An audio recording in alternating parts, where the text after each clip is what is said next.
Good morning, students. In our previous video, we were discussing about chapter number 11, that is Mukesh starts a zoo. In that video, we have discussed about a boy named as Mukesh who wanted to start a zoo in his village, in his towns, as there was no any zoo in his area. So for that, Mukesh caught a lizard named as Gecko. In this, his friend Teju helped him. After that,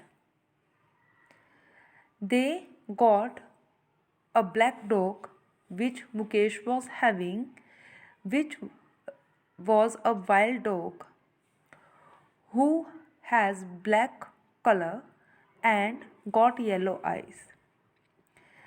Then they got a parrot also from Teju's sister Koki, and then rabbit also. So these were the animals they got for their zoo.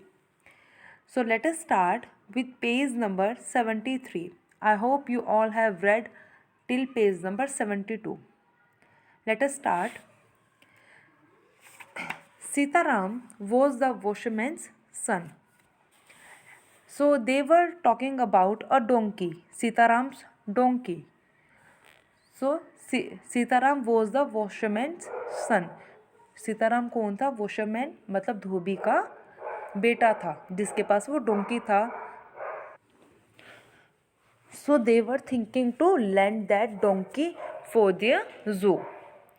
On Saturday afternoon, a large sign announcing the opening of the zoo hung from the branch of the jackfruit tree.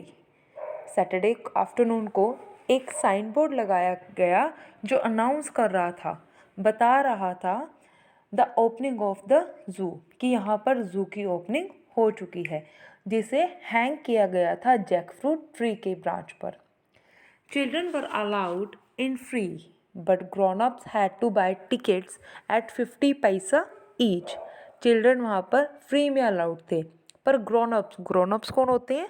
जो बड़े होते हैं, हमारे parents, grand parents. तो जो grand parents थे उनको ticket लेनी थी 50 पैसे ईच पे, पर पर्सन 50 पैसा. The first attraction was a large packing case filled with an assortment of house lizard. जो फर्स्ट अट्रैक्शन थी वो क्या थी? एक लार्ज पैकिंग केस था, एक पैकिंग थी जिसमें हाउस लिजर्ड्स को शो किया गया था. एसोर्टेड मीन्स कलेक्शन, लिजर्ड की कलेक्शन को शो किया गया था. This was the first attraction.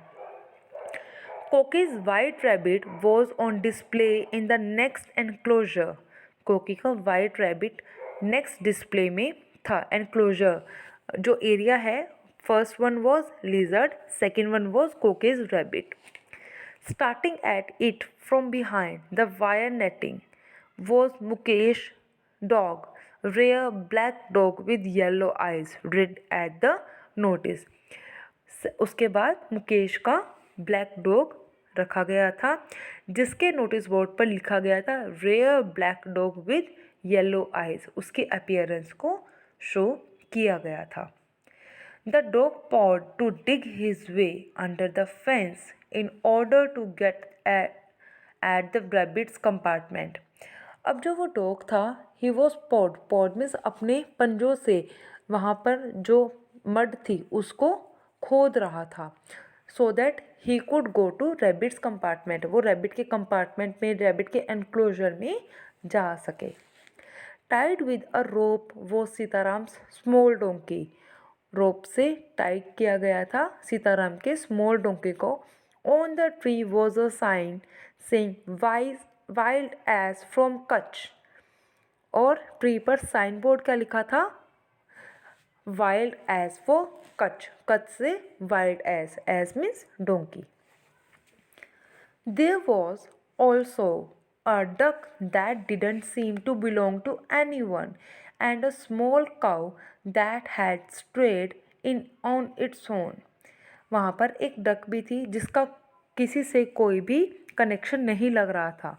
एक स्मॉल काउ थी that had strayed in on its own, जो कि अपने आप में घूम रही थी।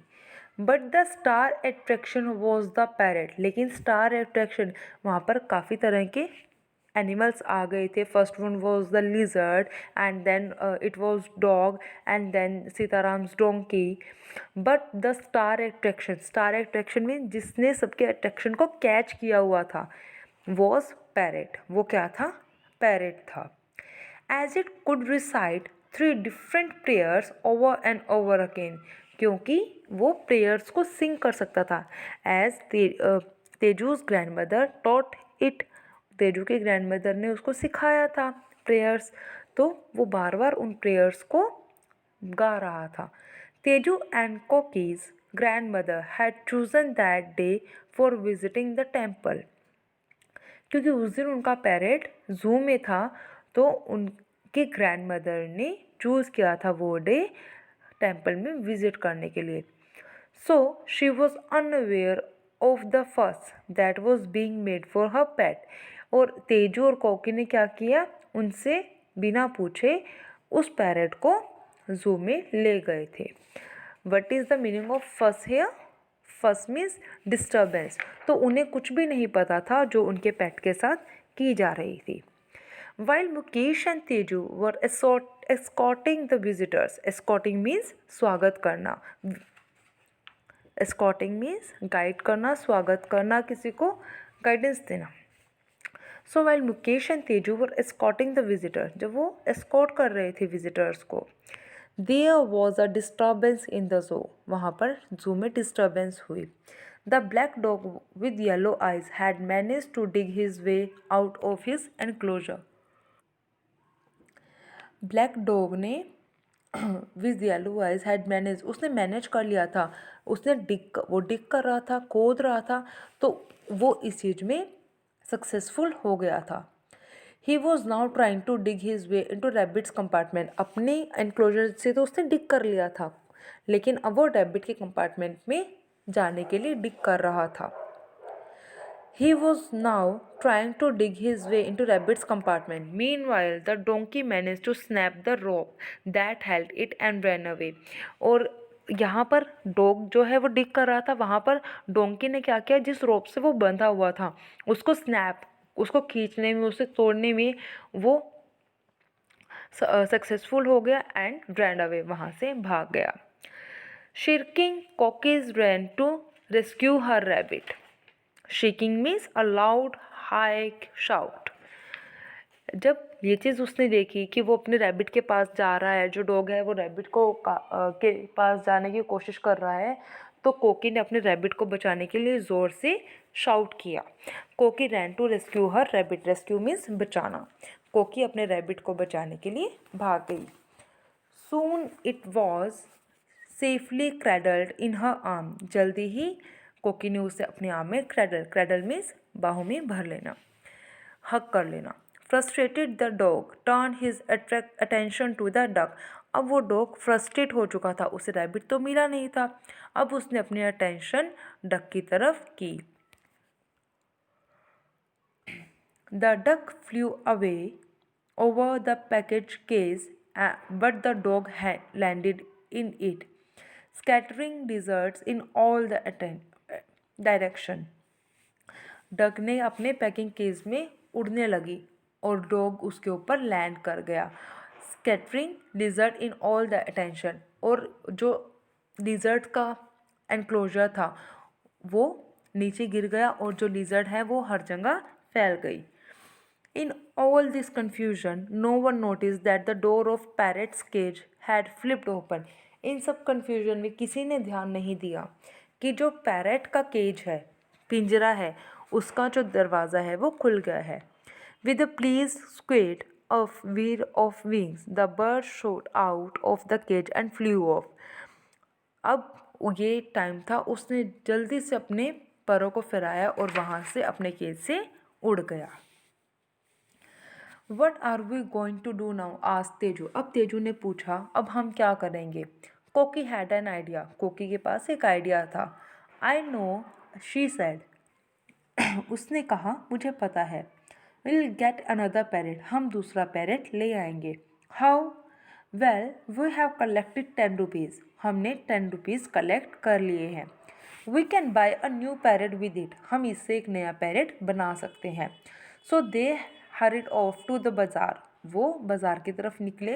दे found a bird seller who sold them a parrot that looked like grannies, वहाँ पर उन्हें एक बर्ड सेलर मिला जो कि ग्रैनी के पैरेट की तरह लगता था।